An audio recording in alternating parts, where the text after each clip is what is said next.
Hi friends, అందరూ బాగున్నారా? నేను మీకు ఈరోజు ఈస్ట్ గోదావరి స్టైల్లో అది మా అమ్మ చేసిన స్పెషల్ కర్రీ ములక్కాడలు పచ్చిరొయ్యల కర్రీ ఎలా చేస్తామో ఈస్ట్ గోదావరిలో మీకైతే చూపిస్తాను.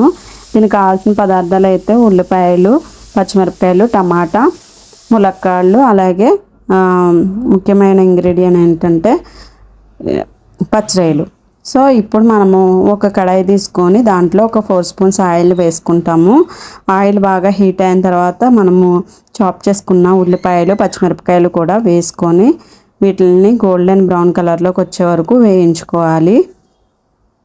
సో మంచిగా ఉల్లిపాయలు బాగా వేగాలండి. వేగితేనే కర్రీ ఏ కర్రీ అయినా సరే చాలా టేస్ట్గా ఉంటుంది. ఈస్ట్ గోదావరిలో అయితే ఈ పచ్చిరొయ్యలు, ములక్కాయ, టమాటా కర్రీ అయితే ఫేమస్ అండి. మాకైతే చాలా ఇష్టము. మీ డిస్ట్రిక్ట్స్లో కనుక ఇలాంటి కర్రీ వండుకోకపోతే ఒకసారి ఇలా ట్రై చేయండి. అదే ట్రై చేసిన తర్వాత ఎలా ఉందో కూడా కామెంట్ చేయండి. మాకైతే చాలా ఇష్టం అన్నమాట, బాగుంటుంది. సో ఇప్పుడు మనం శుభ్రం చేసుకున్న పచ్చిరొయ్యలని కూడా మనము ఈ ఆనియన్స్ వేగిపోయినాయి కదా అందులో వేసుకోవాలి. మేము పచ్చిరొయ్యలను అయితే ఫస్ట్ శుభ్రంగా క్లీన్ చేసేసుకొని హాట్ వాటర్లో కొంచెం సాల్ట్, పసుపు వేసి దాంట్లో ఒక 10 మినిట్స్ అలా ఉంచేస్తాం పచ్చిరొయ్యలని. సో ఇలా వస్తాయన్నమాట. అలా చేసిన తర్వాత ఇప్పుడు వాటిని తీసుకెళ్ళి బాగా వేగిన ఉల్లిపాయల్లో ఇవి కూడా వేసేసుకొని వీటిని కూడా బాగా కలుపుకోవాలి.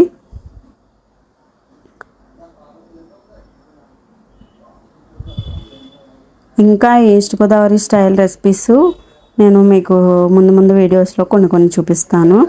మీకు ఎవరికైనా నచ్చితే కనుక ఒకసారి ట్రై చేయండి. ట్రై చేసి టేస్ట్ చేసిన తర్వాత ఎలా ఉందో కూడా కామెంట్ చేయండి. ఇప్పుడు మనం దీంట్లో అల్లం, వెల్లుల్లి, అలాగే మసాలా అన్నీ కలిపిన పేస్ట్ అయితే యాడ్ చేసుకుంటాము. ఇదైతే అప్పటికప్పుడు తయారు చేసుకున్న పేస్ట్ అండి. చాలా టేస్ట్గా ఉంటుంది. మనం ముందు చేసుకొని ఫ్రిడ్జ్లో పెట్టుకుంటాం అల్లం వెల్లుల్లి పేస్ట్. అలా కాకుండా అన్ని ధనియాలు, జీలకర్ర, దాల్చిన చెక్క, లవంగిలు, యాలక్కాయ, గసగసాలు ఇవన్నీ వేసి అల్లం వెల్లుల్లి కూడా వేసి మిక్సీ చేసిన పేస్ట్ మాట అప్పటికప్పుడు చేస్తారు, బాగుంటుంది.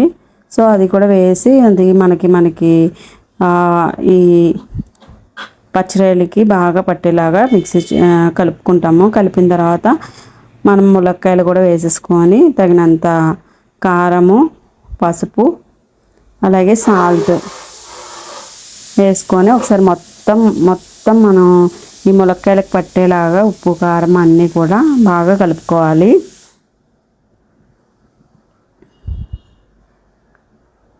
సో మొత్తం బాగా కలిసింది కదండి. ఇప్పుడు దీంట్లో కొంచెం వాటర్ వేసుకోవాలి. వాటర్ వేసుకొని మనము మూత పెట్టేసి బాగా మగ్గనివ్వాలన్నమాట.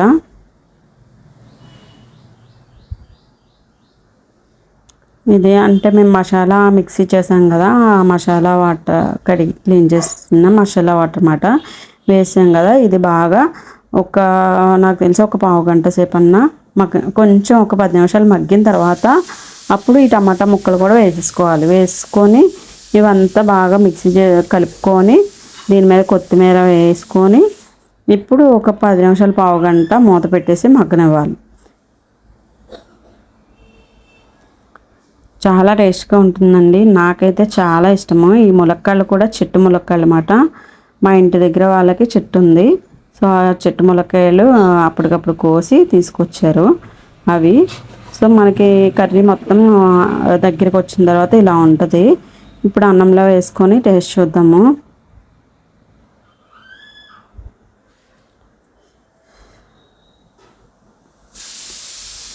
నాకైతే చాలా ఇష్టం అండి. నేను ప్రెగ్నెన్సీ టైంలో ఉన్నప్పుడు కూడా మా మదర్ చేత అడిగి వండించుకునేదాన్ని. ములక్కాయ పచ్చిరొయ్యలు, ములక్కాయ టమాటా కర్రీస్ అంటే బాగా తినేదాన్ని.